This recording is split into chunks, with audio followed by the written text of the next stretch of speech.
I left the wine over here. Oh, yeah. No, that'll do it.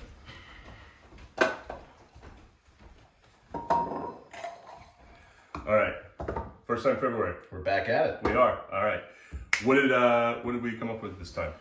Or what did I come up with, I guess, is the question. It seems like we have some LaMura, which is going to be some inexpensive, super simple, really delicious Nero di Alva coming out of Sicily. Yes, it is. So we were drinking this. We actually opened this last night, so that's why we had a little bit left over. We decided to throw it in today. LaMura Rosso. Bottle of wine made it past one night. It did. That's Well, impressive. it might have been the second time. And we had neighbors come over for a glass. There you go. So, Terra Siciliani. So this is from Sicily, and LaMura Rosso, Terra Siciliani, IGT. Do you know what IGT means?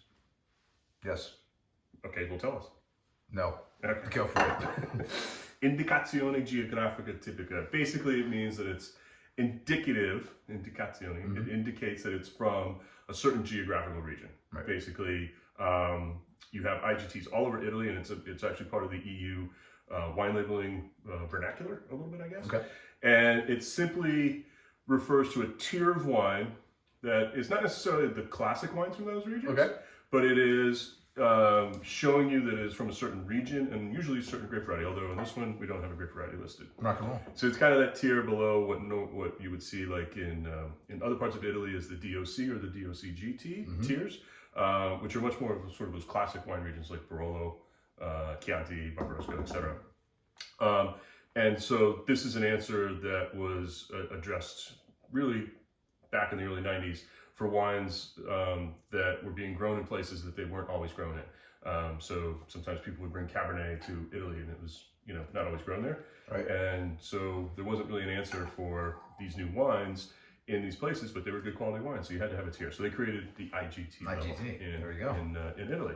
Now you know. Now you know. So this is actually, as you said, 100% Nero di Avola. It's grown on the western side of Sicily near and around the city of Marsala, which the sort of famous dessert wine comes from.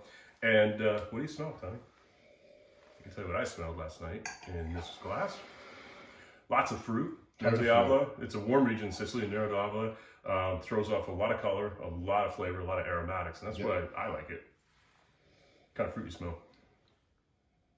Getting blackberry. Yeah, a lot of blackberry. Lots of blackberry. Lots of blackberry. Pretty juicy. This is a wine that sells typically way under $10. Yep. So pretty good value. I also keep smelling and tasting. I'll keep talking. I also liked the fact that on the back here there's a QR code and it says blockchain certified. So blockchain, been a lot of attention to blockchain software lately with all the cryptocurrency nonsense going on. But blockchain is a system of basically securing data. So it's a database or access to a point in a database.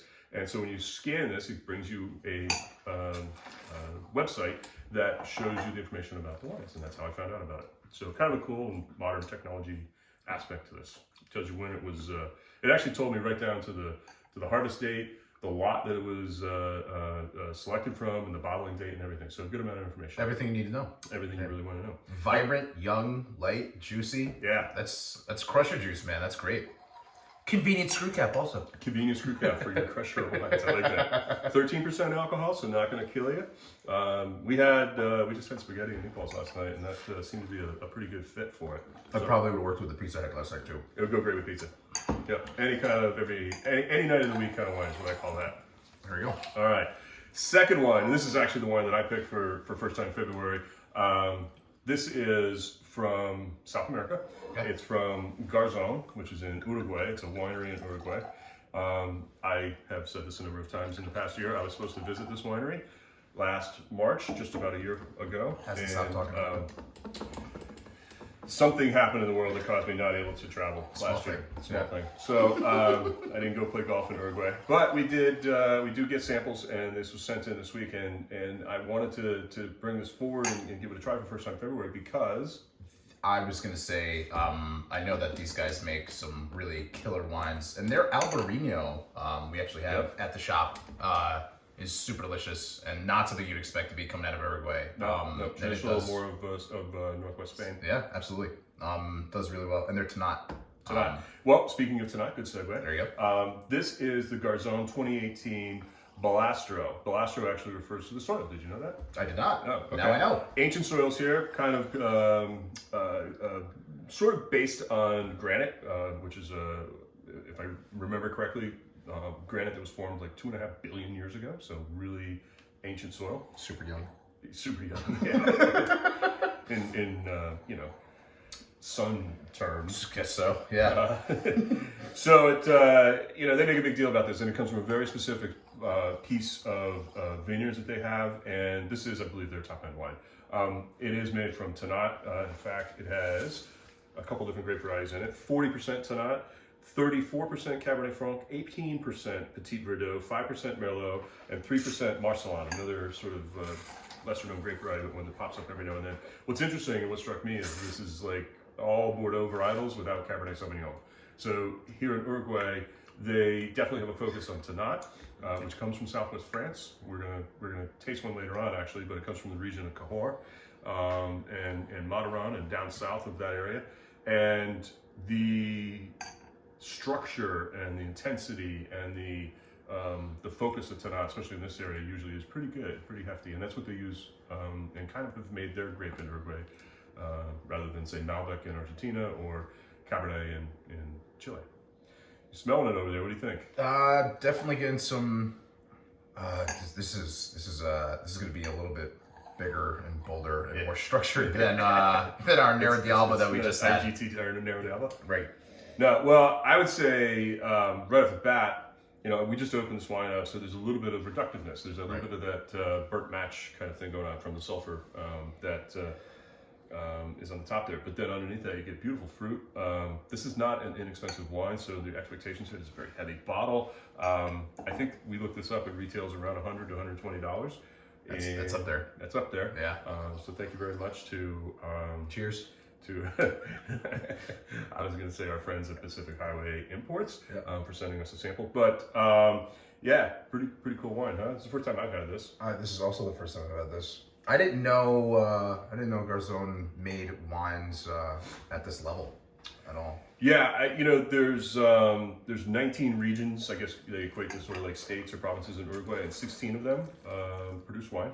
This is a country that has a long history, just like Argentina and other South American countries, of growing wine because many of the inhabitants are descended from Europeans, and they brought with them in the late 1800s, early 1900s this culture of wine. Right. And coming from Italy and places like that, wine was part of their lifestyle. And so, from day one of European descent here into Uruguay, they've been growing grapes and making pretty cool wine. I'd say so. Yeah. Their vineyards are very close to the ocean, and so we're used to, like in South America, looking at vineyards maybe like in Argentina that are up in closer to the Andes, far away from the ocean. Here, I think there's some brightness and some acidity in this wine. It's really nice, even though it's pretty massive. I'd say definitely some nuances of like classic Bordeaux style wine. I mean, it shows super smooth on the top though. Talk to the camera, Tommy. Don't talk to the glass. I'm speaking to it. It's speaking to me. It is. You have to listen to the wine. We hear the sea in the wine. Yeah, the wine. Wow, super smooth. Really fine grained tannins. Right. Tons of black fruit, like you would expect from Bordeaux varietals. I think the Tannat adds this sort of lushness and edge to it. Right. There's Cabernet Franc. There's a lot of like blueberry intensity on the top. But I think 40% Tannat gives it texture, gives it like this nice dryness, and but you get this sort of almost, it's not like fat, but it's like this textural kind of component that is smooth, rich, but you can tell that this wine probably could go for a while. I'd say so. Lay it down, and evolve nicely. So pretty big wine. So a couple first times here: Uruguay, Tannat, big times. Big time South American wine, and ancient soil. So pretty cool wine. So our two selections for first time February, first time trying a wine from Sicily or Nero d'Alba, and first time with a wine from Uruguay, Bodegas Garzon's Balastro 2018. Better bing, better boom. Cheers. Cheers.